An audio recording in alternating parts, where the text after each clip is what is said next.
So thank you to everybody for joining us. This is the second quarter 2024 Earth Equity quarterly webinar. This is something we've been doing for several years now, and I've seen a lot of the names who are here today are folks that we've seen for a long time. So thank you for joining us. And there's also a bunch of new folks. So thank you for joining us as well. We're going to dive right into this, and I am going to share my screen and get started.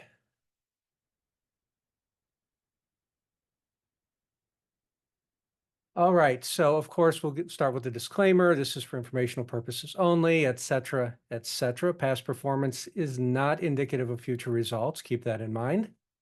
Additional disclaimers here. This all will be included on the recording as well. So our agenda is usually about the same.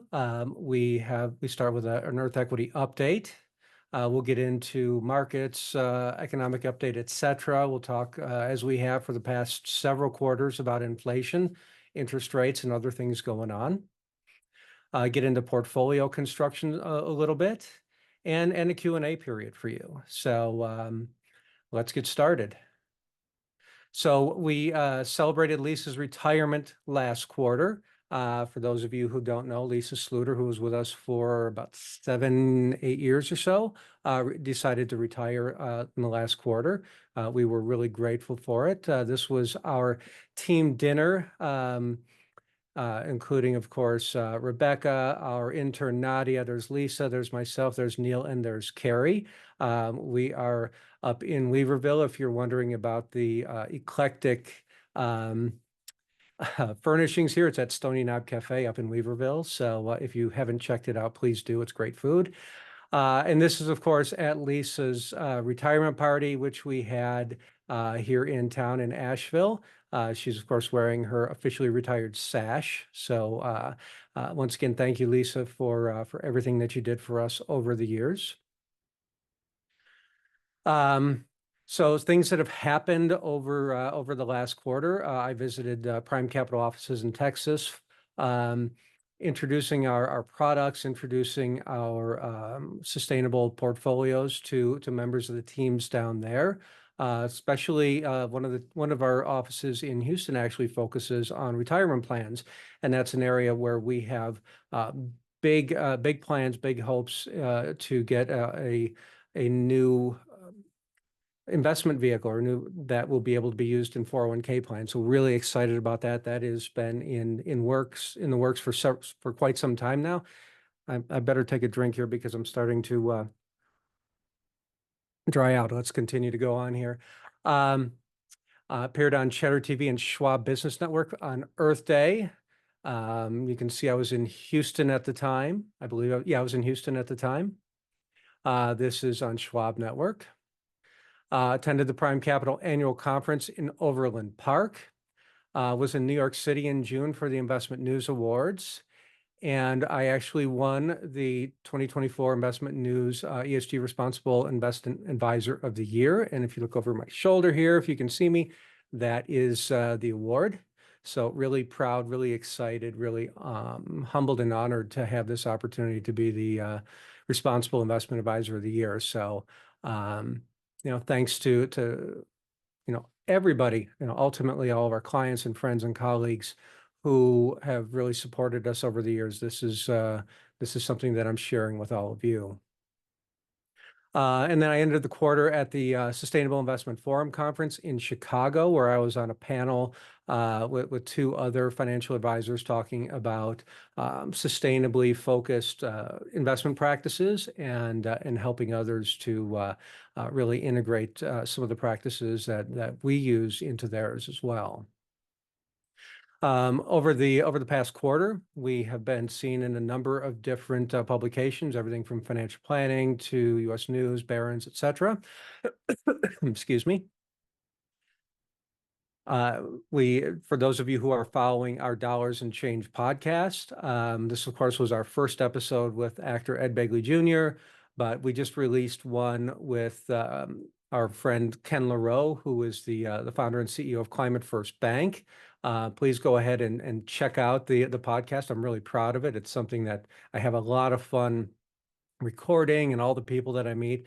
When I was at the Sustainable Investment Forum in Chicago, I recorded 4 new episodes, so those will be coming out over the next couple of months. But this is really something that I think is interesting. We've had great feedback. Please check it out, like it, follow it on YouTube. It's also available on Apple Podcasts and on Spotify. So let's talk a little bit about the markets over the last quarter.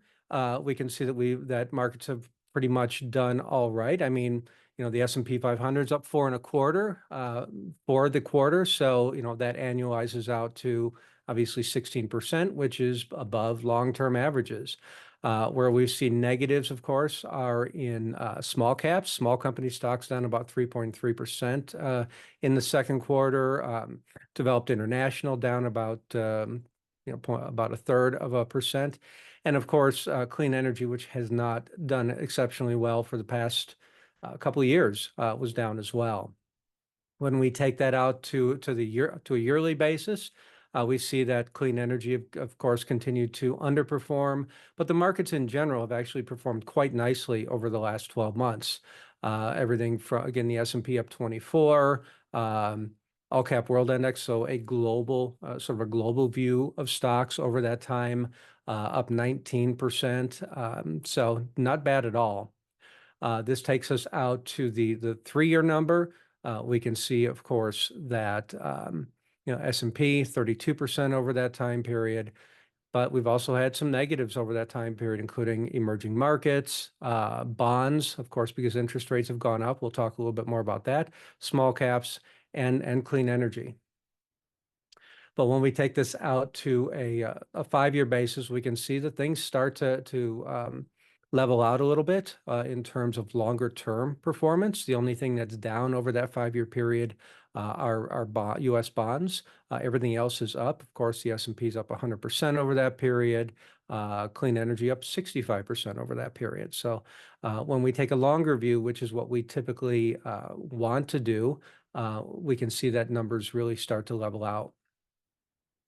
So let's take our first poll here. So give me 1 second while I find it. They changed my menu on me here.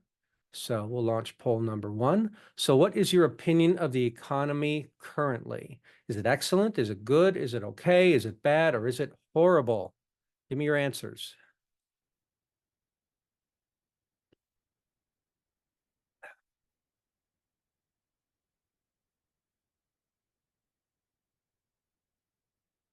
All right, we got most of you. Anybody else want to chime in before I share this? 27. All right, we got most of you. So most of you think it's good, about 52%. 44% think it's okay, and 1 of you thinks it's bad. That's absolutely fine. I tend to be in the good to excellent category. I think that we pretty much are running on all cylinders. We have gotten inflation down. Really, the only economic negative, and again, we'll talk about most of this in a little bit here, are interest rates. But those hopefully will be coming down in the near future. So it appears that inflation is somewhat under control.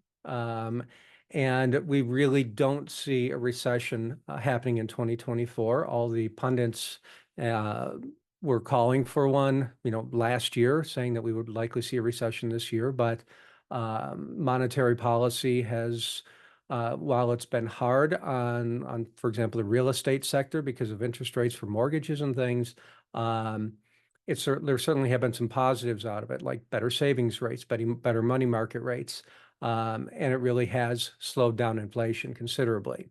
Interest rates continue to be high, again, like I was saying, which gives us an opportunity to both lock in yield and get some capital gains from bonds. Now, there's several clients where we've done this, bought some individual bonds with the expectation that interest rates are going to go down. Because what happens is as interest rates go down, bond prices go up. There's an inverse relationship. We'll talk about that more in a little bit. Based on what the Fed is saying, because of inflation. Yields are likely to drop in September. I think that's a good thing. There's a long way for them to go, so this should be probably a protracted process. But they don't want to jump back into low interest rates and see inflation go up again.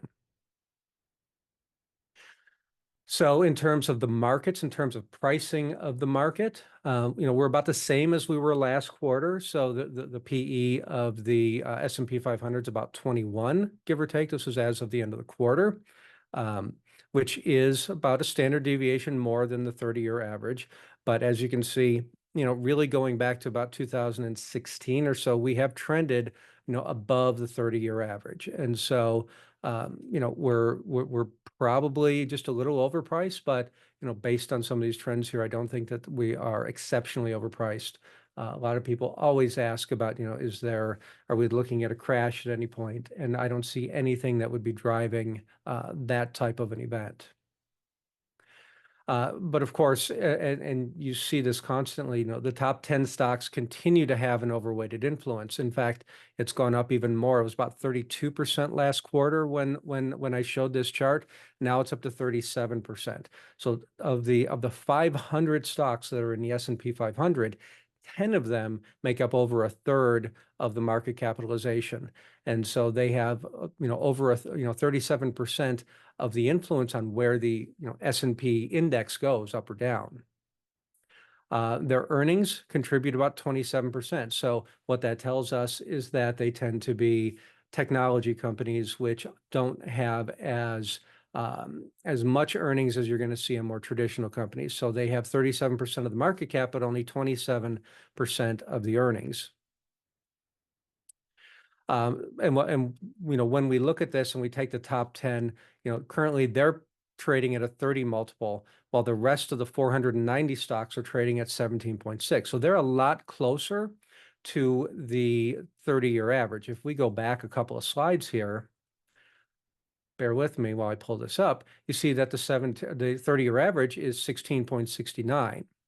And so as I move back forward through these here, you can see that the 490 stocks are right about at the 30-year average. So, in general, the majority of the market is probably pretty fairly priced at this point. And of course, those top 10 S&P holdings are, mostly high tech: Microsoft, NVIDIA, Apple, Amazon, Facebook, Alphabet, both of the share classes there, and Broadcom. The only two that aren't tech related are Berkshire Hathaway, which is Warren Buffett's company, and Eli Lilly, which is a big pharmaceutical. Like I said, inflation continues to look much better, and it is likely that the Fed will begin lowering rates in the near future, probably in September. And we can see here that we are right at the average here, the dotted line. We've actually gone below it to a certain extent. And we can see, the US, and this is April and May, about 3.4, 3.3%. Obviously, going back into 22, we were considerably higher than that. And the contributors, here's what's contributing to inflation. We see, how we've really come down from about a 9.1% into the low to mid threes. The biggest component of that, of course, is shelter, the dark blue color here. Auto insurance, and I spoke about this on the last quarterly call, has been a really big component of this. A couple of the reasons why I talked about last time included, people are driving differently post-pandemic. They're driving faster. There's a lot more distractions in cars. If you notice, the controls are not what they used to be. They're not mechanical. A lot of them are computerized or touchscreen. And so you're taking a lot more time away from watching the road when you're, say, changing the temperature in the car or putting on your wipers or something like that. And the third is that cars are just more expensive. And so getting them fixed is costing a lot more. And so that's why we see, if you go back into 2021 here, you see the red portion of it is a very, very small portion of inflation, to where we are now, where this red portion is a much bigger part of inflation. Just a little bit more on inflation. So this is delivery time index. So you can see that during the pandemic here and during some of the crises, especially with the Suez Canal, we had a lot of delivery times here that were a lot longer than normal. Average 52 days was up by 20% or so right there. Now we're back to a much faster delivery time, and so delivery time is not a big impact on inflation at this point. This is a chart that I used last quarter as well because I was really surprised as we really seen imports change over the last say 8 years or so from China. Well, that's 8 years right there, but even right here, that's about 6 years. Just considerably dropped, while at the same time we've seen other Southeast Asian countries, Taiwan, Korea, Vietnam, really make up that difference over the time. Where now the Euro area is actually our biggest trading partner, followed by Mexico and Canada. So there's there's a lot of diversification in terms of our imports. That's a good thing. That way I think we learned, and I was actually having a conversation about that this weekend. I think we learned that we don't necessarily want to be getting all of our goods here from the same suppliers, from the same countries. So I think this is actually an excellent indicator for the economy. And keep an eye on India at the bottom here. India is the largest population in the world, and they're going to continue to be, and they're going to continue to grow as an economic power. Random but important charts. I love this, and I want to mention that all this data is coming from JP Morgan Asset Management. Every quarter, they put out an exceptional report with just tons and tons of data, lots of great charts, making it really easy for me to do my job. We see housing inventories continue to remain low. This is probably going to stay this way until interest rates come down, when people have a reason to sell their house. Because of mortgage rates being lower. Right now, people don't necessarily want to give up their 2% rate or their 3% rate and replace it with a 6 or 7% rate. We have seen, though, that new housing or single family housing starts is picking up, and it's certainly picked up over the past couple quarters here. This is an interesting statistic here because, again, with interest rates where they are, and with interest rates coming down, this really has nowhere to go but up at this point. Housing affordability index still at historically low valuation, or low price, or low, what's the word we want to say? Low marker here, I guess you could say. Going back to the late 80s. And so it's interesting to watch this. Again, this is a factor of interest rates. Household debt service ratio, we still are in a good area here.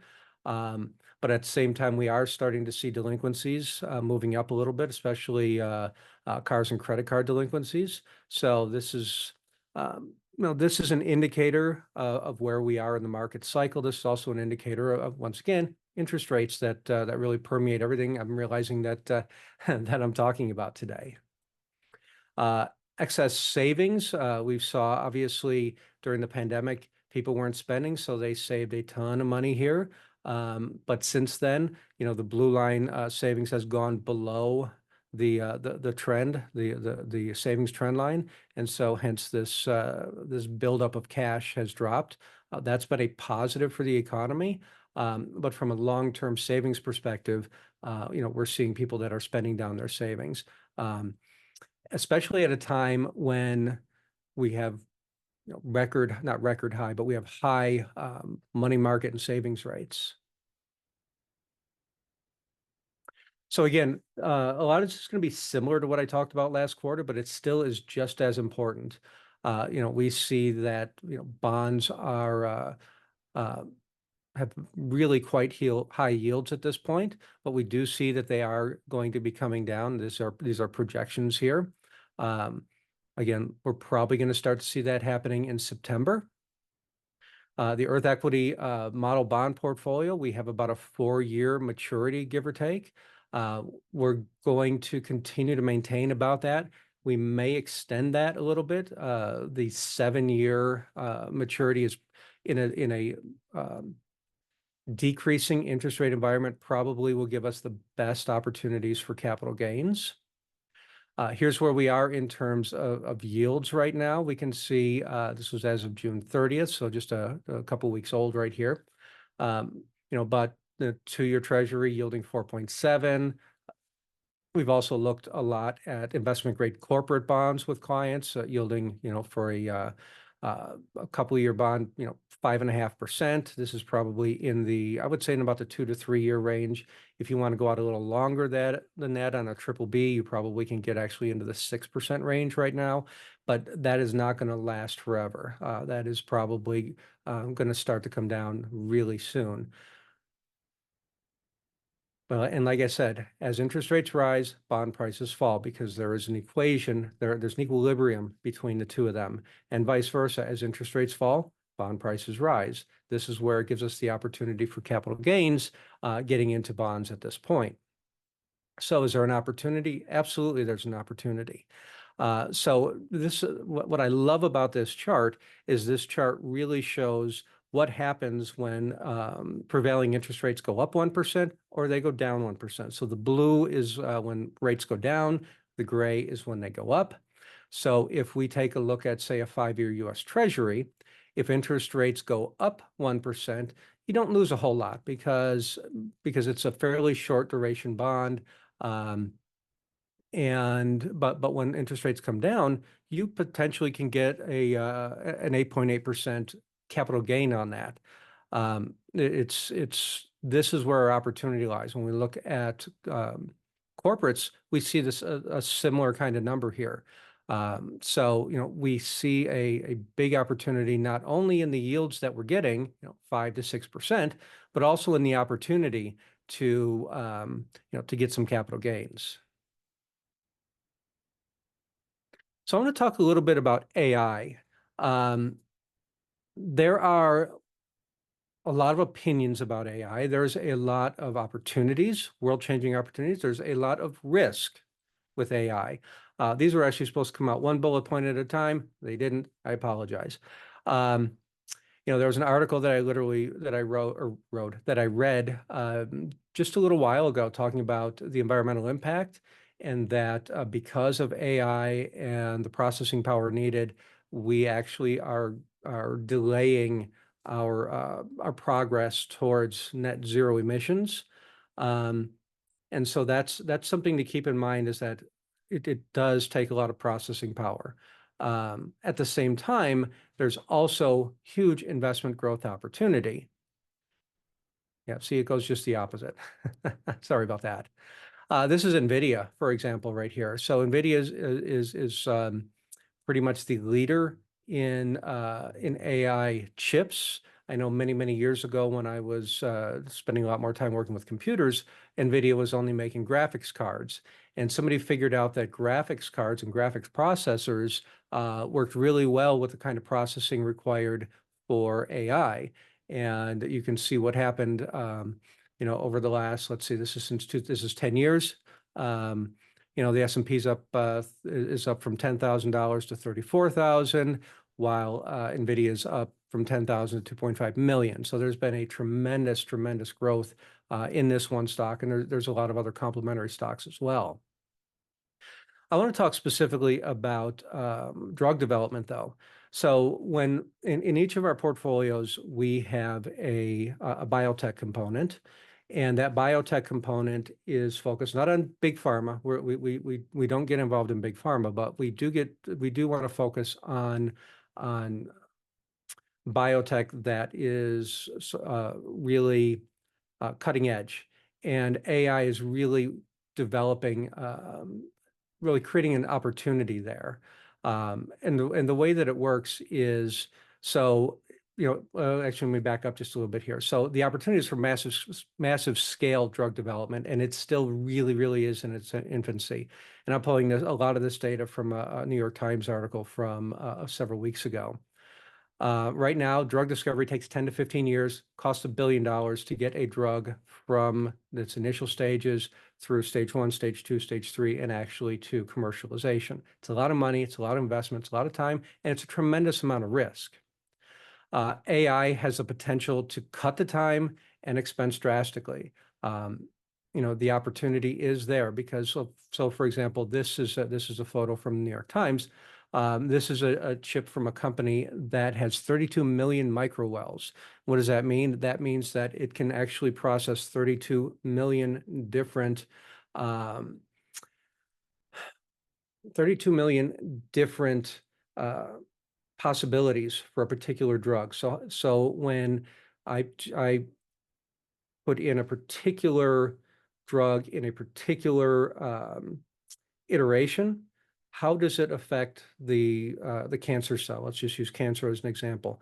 When I up it by 1 microgram, how does it affect the cancer cell, et cetera? And you can do that over and over and over again. In the old days, and my wife is testament to this, from a scientific perspective, you would be pipetting and trying different little tubes and doing, instead of 32 million at a time, doing 10, 20, 30 at a time. And so that is the opportunity here. That is where we see a tremendous opportunity. So while there are huge risks in terms of economics, in terms of jobs, in terms of other things, there's also a contrary argument about opportunities, especially for humankind, especially for drug development. I just wanted to just sort of tease isn't the right word, but just touch on this and say, let's continue to have discussions about this. Let's continue to see where this goes, because we do think that there is tremendous opportunity when it comes to AI, especially when it comes to novel drug development.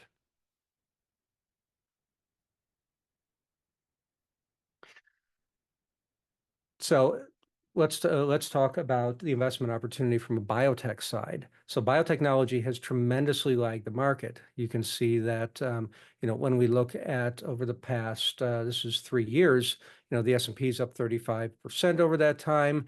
S&P Biotech Index is down 20%. So that's a 56 point delta between the two. And so again, we have got these in our portfolios. We've got a specific biotech fund in our fund portfolios, and in Green Sage, the individual stock portfolio, we do include individual biotech names as well. And again, like I said, AI could potentially be a game changer for biotech. And like I said, we've integrated biotech into our model portfolios and in Green Sage. I've used this slide before because I think this is really important, especially when we talk about sustainable investing or investing for growth, investing for the next economy. Steve Jobs said, some people say to give customers what they want. He said, that's not it. Our job is to figure out what they want before they do.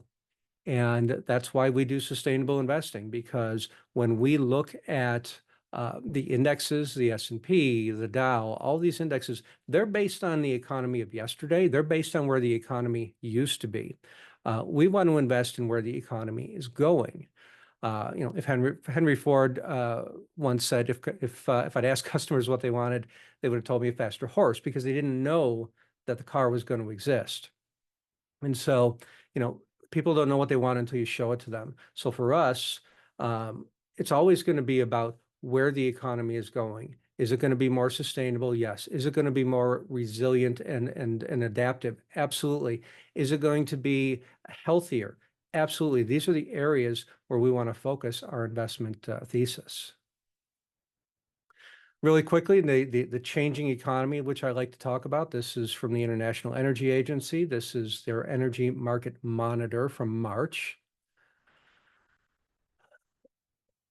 Solar PV capacity additions and avoided emissions. Let's just talk on additions. You can see the drastic change worldwide as solar continues to go up. And who's the leader? It is China.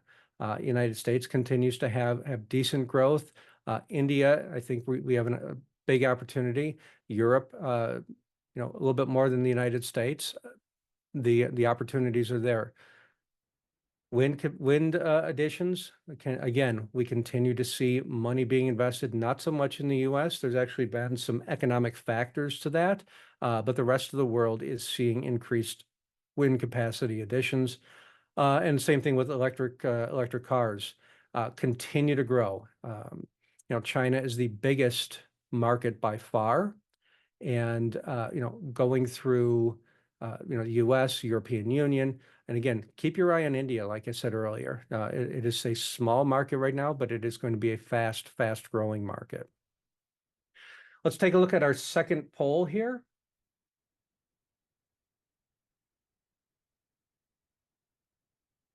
If I can get it to come up, bear with me. There we go. So are you optimistic for the rest of 2024?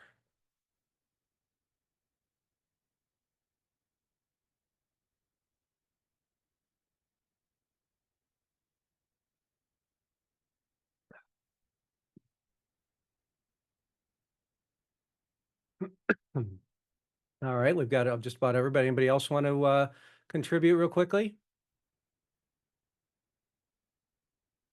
All right. So most people are somewhat optimistic going into the next 2 quarters of the year. And to a much lesser extent, somebody is, we're very optimistic, neutral, or somewhat pessimistic. So, but for the most part, we are somewhat optimistic as well. And before I get into that, one thing that we don't normally talk about, of course, is politics, because everybody has their own version and flavor of that. That being said, we certainly are getting into the time of year or the time of the election cycle where things are getting a little crazy. One of the questions I had posed to me before we got to, or before the webinar was, what was my opinion if the Republicans won the White House in 2024? And the one thing I'll say about that is that so for clean energy, especially, clean energy did exceptionally well during the 4 years of Republicans were in the White House from 2016 to 2020. And so you can't really judge what the economy, what the markets are going to do based on who's sitting in the White House, because the following 4 years when Democrats were there, I've showed you some of the numbers earlier. Clean energy hasn't performed at all, despite things like the Inflation Reduction Act and other legislative and executive actions that have really pushed a clean energy agenda. So we really can't make any assumptions based on who wins what election, how things are going to play out in the markets from a sustainability or a clean energy perspective, but just from the markets in general. Ultimately, markets are driven by supply and demand. Markets are driven by economic conditions. Do politics have a role in that?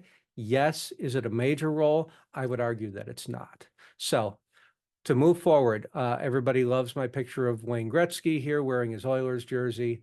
The Earth Equity investment philosophy is to skate where the puck is going, not where it's been. It's the same thing that I was talking about from Steve Jobs' perspective earlier. So again, and a lot of you who've been on this call before, this is a lot of the same stuff.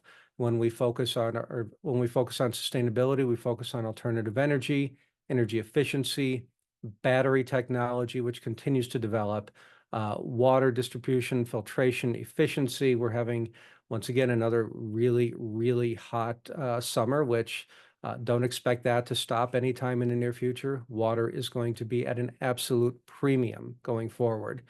In fact, we've added a water ETF into our fund portfolios just this past quarter. Green transportation, which continues, as we showed you earlier, continues to grow. Natural and organic products and services, sustainable real estate, IT, big data, et cetera. The more information we have, the more efficient we can get. Green finance, insurance. Insurance continues to be a big concern, especially from a property and casualty perspective. Are we going to be able to get insurance on the coasts? What is it going to cost? as we have more and more storms like Beryl that hit Houston just a couple weeks ago. So you know, we're going to see insurers raising premiums. We're going to see them integrating climate risk into their underwriting processes because they have to. At the end of the day, they're in it to make a profit. And if all they're doing is paying out claims because of wildfires and droughts and hurricanes, it's not very good for business. Recycling and circular economy, so important. How can we not have to dig for rare earth minerals when we already have them in products that are no longer being used? Green building technology, and like we talked about earlier, cutting edge biotech. Sectors in Green Sage right now, you can see that we pretty much have every single sector of the market except for energy, which is the fossil fuel sector. So it is fossil fuel free. How are we handling the current market environment? So all of our portfolios are going to have equities, and they're going to be diversified by domicile. So they'll be U.S., they'll be developed international, they'll be developing international. They'll be by size. Are they the big companies, the NVIDIAs, or are they the small companies? Our fund portfolios are diversified with bonds, and that diversification is focused on quality. How good of a bond are they? I went too fast there. Sorry about that.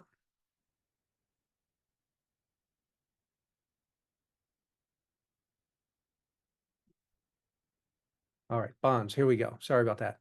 Quality, duration, how long is the bond out there until it's due? What's the yield? Domicile, focus, is it a green bond, climate bond, which we really try to integrate? And alternatives, making sure that we put investments in our fund portfolios that are what we call non-correlated, so they don't move in the same cycles as the stock and bond markets. Excuse me. And you can see in our core balanced fund, the motion from pre-pandemic, which is where the blue is, to we really dropped stocks during the pandemic, cranked them back up, down a little bit, and now we're starting to move them back up again. Likewise with bonds, we took them fairly low or pretty low when interest rates were low, and now that interest rates are starting to have come back up, we want to add more bonds to the portfolio because we have the opportunity for capital gains as well. Alternatives, which is pretty much we've swapped out some of the allocation alternatives and put that into bonds, and we keep very little cash in the portfolios at this point. Correlation is really important when you're putting together a fund portfolio because I can't tell you how often we have a prospective client that comes in and they own 10 different mutual funds, and every single one of those mutual funds owns the exact same thing. That is not diversification. That pretty much is false diversification, if you will. When you look at how we put together these portfolios, and these are the most of the funds that we use, you see that a lot of the numbers are lower. One is a direct correlation, so they move in the exact same cycle. But as the colors get lighter, as the numbers get lower, there is less of a correlation. They don't move in the same cycle, which means that you've got adequate diversification across your portfolio. Again, this is a really important aspect of when I'm putting a portfolio together, of how we do the allocation. And we can see that, and this is data from JP Morgan, that when we add alternatives to a portfolio, so we went from, say, a 60-40 portfolio here to a 40% stocks, 30% bond, 30% alternatives, we actually increased our opportunity for returns, but reduced our volatility. So in terms of our equity funds, in Q2, we saw mixed performance, but the one year plus numbers are excellent, and I'll show you them in just a second here. Clean economy stocks continued their underperformance since sort of the run up in 2020. But in general, long-term performance is in line with our expectations and risk models. And as always, we will make tactical changes mid-cycle if warranted. We do rebalance our fund portfolios every quarter.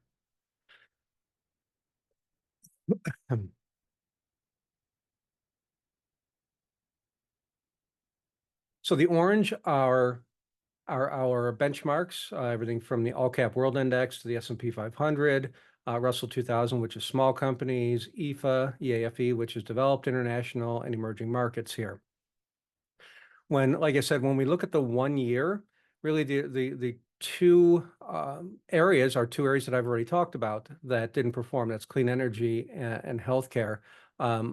We could say that yes, there is definitely potential here to buy low, sell high, but we also need to make sure that we are prudent as well. So you won't see a ton of money necessarily going into that particular sector because that's not the way we want to manage our portfolios. But when we look again, of course, at, say, Brown Advisory Sustainable Growth, great fund. It's been in our portfolios for a long time, has done really well against the S&P 500, which is its benchmark. Likewise, we just changed over to the Boston Trust Walden Small Mid Cap Fund. The 1 year 1095 versus small cap here 984, not bad either.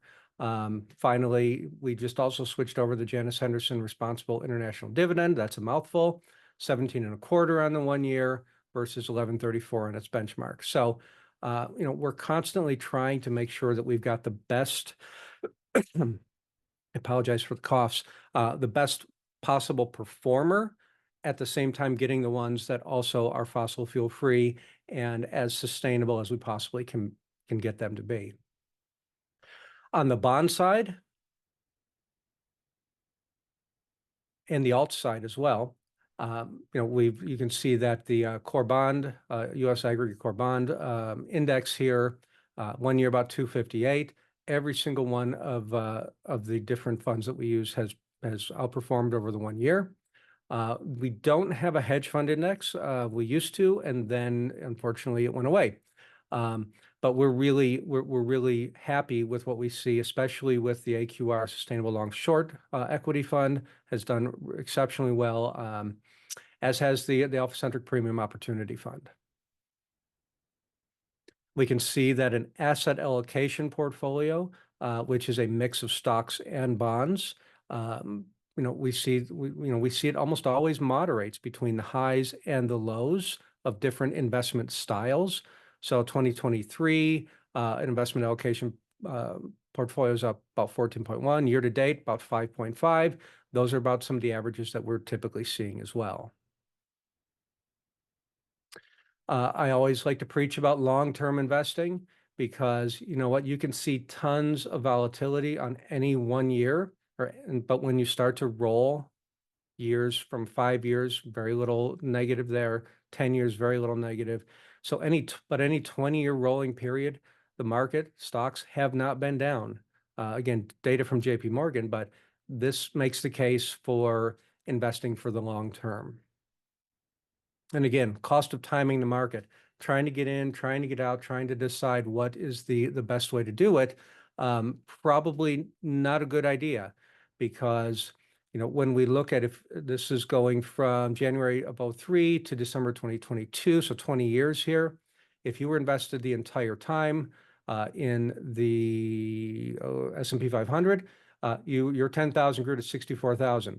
If you missed just the 10 best days, that halved your return. So you went from 10,000 to just shy of 30,000. Missed the 20 best days, takes it to 17,000, et cetera. You can see that if you missed the 60 best days, if you were trying to time in and time out of the market, you actually could lose money over that 20 years if you weren't in during the best days. So the most important thing from an investing perspective is put money in, let it go. If you have the opportunity to add money, that's your best bet. That's what's called dollar cost averaging. So putting money in a disciplined manner over an extended period of time. I forgot I had to click on each one of these, so I will click through them. There you go. So in summary, we'll continue to keep a close eye on the economy. Obviously, geopolitics this past weekend has been a little crazy. um, just here in the United States, but there's also many, many things going on outside of our borders, and interest rates as well. Like I said earlier, we'll continue to make tactical changes if and when it is warranted. Uh, of course, we are grateful for your business, friendship, and introductions. It's been an interesting time as we have consolidated with Lisa leaving, and some of us have become reacquainted with some folks that we haven't worked with in a while, and it's actually been really invigorating, I think, for Carrie, Neil, Rebecca, and myself. And so we're really excited to continue to move forward. We are hoping to bring more staff on as over the next 6 to 12 months or so. So stay tuned for that. And with that, obviously here is more disclosures, but we will start out a Q&A.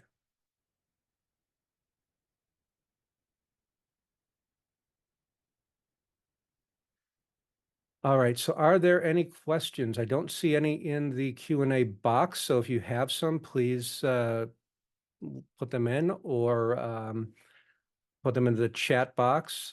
Both Carrie and Rebecca are here to check on those for you.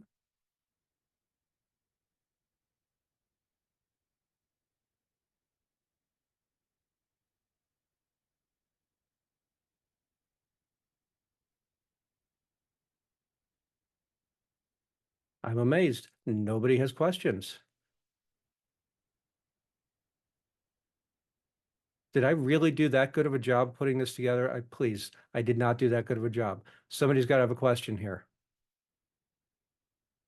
Thank you. Has renewable energy resources limited or ended brownouts? They potentially could. So when I think about renewable energy resources, I think, especially related to brownouts, I think about batteries. One of the things that I love to keep an eye on is battery technology and the opportunities to add them to from a utility scale perspective. What can we do to deal with, especially in a rising temperature environment? What can we do to make sure that we have enough energy for when we hit peaks, when we hit heat peaks, when we need to run our AC? And battery technology is pretty much one of the bigger opportunities there. They're still working on developing probably the best technology for it. But what's really cool about it, and I had a chance to spend some time with a lady who was the executive director of the Long-Term Energy Storage, I think that's what it was, LTES Association last year. And it's not just all what you think, where it's lithium or nickel or things like that. It's also mechanical as well. And so there are companies out there that are actually creating batteries using gravity. So in other words, when energy is cheap, they will actually take a large weight and lift it up in the inside of a tall building. And when energy prices go up and when demand goes up, they will actually release that weight, and it will slowly move down, powered by gravity, turning generators to actually generate electricity. Same way with a lot of the dam system, like the TVA system, also takes a look at, they pump water up into an upper lake when energy prices are cheap, use that water as battery, and then release that energy when demand is the highest. We have a client here or a person asking, I would like to look at the long term, but in 30 years, I'll be over 100 years old. How do I keep from getting nervous when my portfolio loses value? Well, the most important thing to keep in mind is that whatever age you're at, your allocation should be appropriate for what your age is and for what your risk tolerance is. So in other words, if you're 80 years old, you probably don't want to have the vast majority of your portfolio in clean energy stocks or in small cap stocks that are going to be more volatile. And so you probably want to work with your financial advisor to make sure that you have got the allocation that is most appropriate for you, because you may not require 12% return. You may only require a 4, 5, or 6% return. And so if you need a lower level of return, we can try to gauge what the best allocation percentage is. We have a piece of software called Riskalyze that will take all these different factors into account and then help us put together a portfolio that meets what your risk and return needs are. A candidate has told the oil industry that he will cripple the electric auto industry with their help and is seeking $1 billion in campaign contributions. In other words, he's pledging a huge bet into oil and gas with slashing emphasis on green technologies. How will that impact Earth equity? We don't see that as being an impact. The reality is that from a sustainability perspective, our businesses have that train's already left the station. All of the major auto manufacturers are transitioning to EVs. Is the pace going to change? Yeah, it's going to change, but it's irrespective of any particular presidential candidate. The other thing to remember is that this is a global economy. And when we look at what some of the demands and requirements are in Europe, our companies here in the States are also going to have to meet a lot of those international demands and a lot of those international requirements. I think that there was a lot of the same rhetoric that we heard 7 years ago. It didn't necessarily play out. We'll just have to see what happens. But, in terms of concerns about our philosophy of investing, I don't have any concerns at all. How concerned should be about CEO median wage ratios? That's a great question. It certainly has contributed to the income inequality that we see in this country. And the reality is that any CEO does not deserve 200, 300, 400 times what their lowest paid worker is receiving. That is just simply a factor of a broken capitalist system at the end of the day. How do we work on that? The best way to work on that is probably through shareholder advocacy and, pushing the, separation of chairman and CEO positions, filing shareholder resolutions that call for more transparency in terms of how, the average worker is paid relative to the CEO and the C-suite. Is it possible for regulatory action? Absolutely, but you have to have the right mix of the White House and both houses of Congress to change that. And so, I don't know about you, but I'm probably not going to hold my breath on it from a regulatory perspective. It's probably going to have to be from the bottom up. All right. Any other questions before I let you have the rest of your afternoons here? Well, I want to thank everybody for coming out and spending an hour with us this afternoon. We are grateful for every one of you, whether you're a client, a colleague, a friend, or a future client. We are really excited about what we do. We're excited to be, the Responsible Investment Advisor of the Year from Investment News. We hope that that this was helpful. If you have feedback, please send it to us. If you have additional questions, please send it to us. And we will see you again in 3 months. Thanks and have a great day.